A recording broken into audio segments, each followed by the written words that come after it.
Hello, welcome back to Otter Pop Culture. Today we're going over the debut album by Maryland-based rapper slash singer called REI and her album called Foil. So I got into her back in 2019. I got into her song called Dictator, and I really loved it. I watched the music video first, and I was like, ooh, I like her flow. I like everything that she's kind of bringing. And there's like a bit of a hard sound of like, it reminds me of if Charlie CX or XCX did like trap in the music in her kind of like computer kind of hardcore kind of sound that she does now and mixed with trap. I feel like that's pretty much what this woman's doing, and I really really love it. And I love her flow. Her flow is really really nice, and I also like it. It feels like this whole album's very braggalicious, but it's also kind of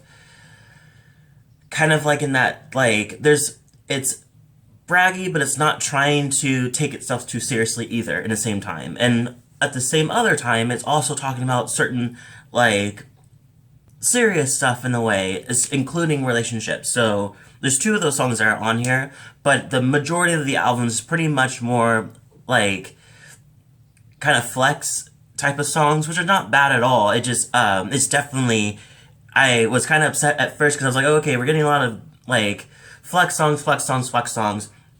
And then we started kind of moving into different like actual topics that has to talk about like other things other than her flexing. And that's why I was like, okay, there's more to this album than just that. I was really, really scared it was going to turn into a Megan Thee Stallion album, which is like flex, flex, flex, flex, flex, and then nothing, like, or then one song about crying in the car. But this is actually really nice. Some of the songs I really like is Ricky Bobby. That's her fourth single to this album. I like the whispering rap in the beginning of the verse one. I really love it. I think it's so cool. This one pretty much has this braggadocious kind of direction. I really like the sound. The production's really, really cool. Damn is another one that actually moves away from the braggadocious direction, but at the same time kind of still brings it, but still talking about different topics. Pretty much this one is, Damn is pretty much talks about how an ex wants to come back, and she pretty much is after pretty much breaking up in all types of worst ways. So apparently he like went around and called like and played and said that she was the villain and she was the asshole, blah blah blah, and try to put everybody against her. And then after all that apparently didn't really work, he's now wants to get back with her, and she's like, yeah, no.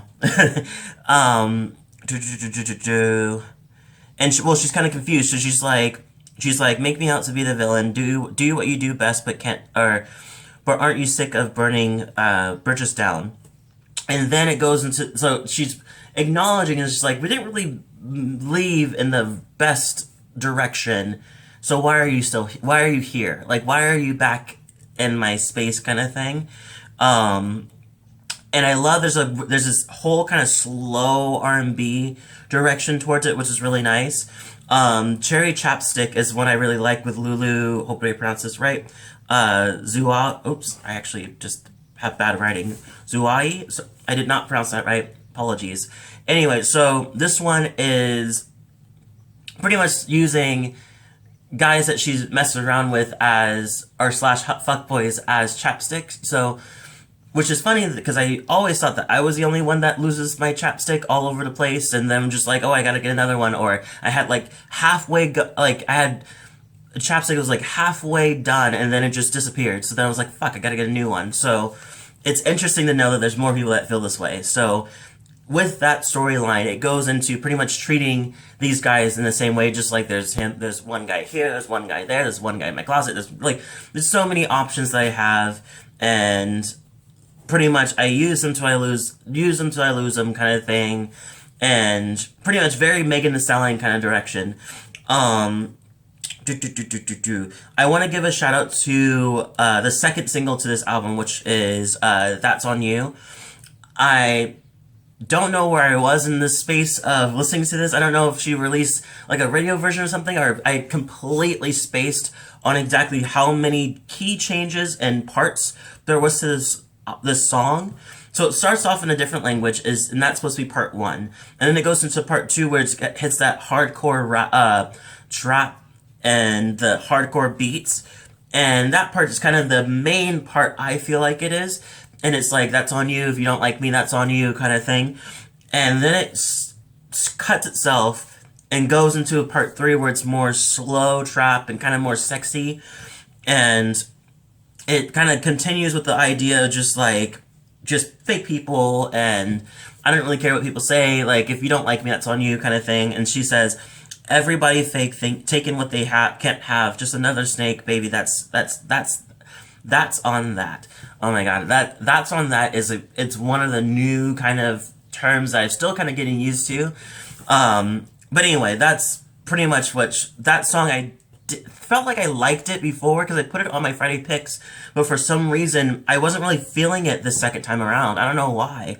It's maybe just too much changes. I just didn't. It cut off every single, like, each part gets next thing, like right in the middle of it, kind of getting better, like kind of getting momentum, and it cuts it right off into another one. It makes me feel, as a listener, as a bit kind of like, did we kind of change up? Did we want to go somewhere else and we decided to go this way? Or is this meant to be cut up in these parts because it's kind of a little confusing? And then Do It Right featuring Amine is one I really like. I love the topic ends with the whole kind of like she's being depressed and about the relationship because she's wondering, like, she seems like she's in her head, and so is Amine, and they're kind of in their heads about like what they want to be in this kind of relationship, and a lot of overthinking. So she starts off with saying, every conversation with myself is like, why couldn't you be somebody else? Amine actually sings in this. He does not rap, which I was surprised because I was expecting a huge rap verse to come through, but it doesn't. But I love the singing. I think the singing is pretty nice. So yeah, so those are my favorite ones. Some of the other ones pretty much kind of, they were pretty much braggadocious in that direction, which is, I think it's great. I understand that this is the debut album, so my only hope is that the next album, or that more, as the songs kind of come out more, we get more depth into the albums mixed with the braggadocious stuff. So that's my hope. But this album's pretty nice. It's not my favorite album. But I can take some of these songs with me and run with it, because the songs that are good are really, really good. So I give this album a 8 out of 10. Leave a comment below. Tell me what you thought. If you've heard of her before, let me know. If you have a favorite song, let me know too. If you like this video, hit the like, subscribe, and notification bell too, so you get more of my videos. Thank you so much for watching, and I'll see you all in the next video.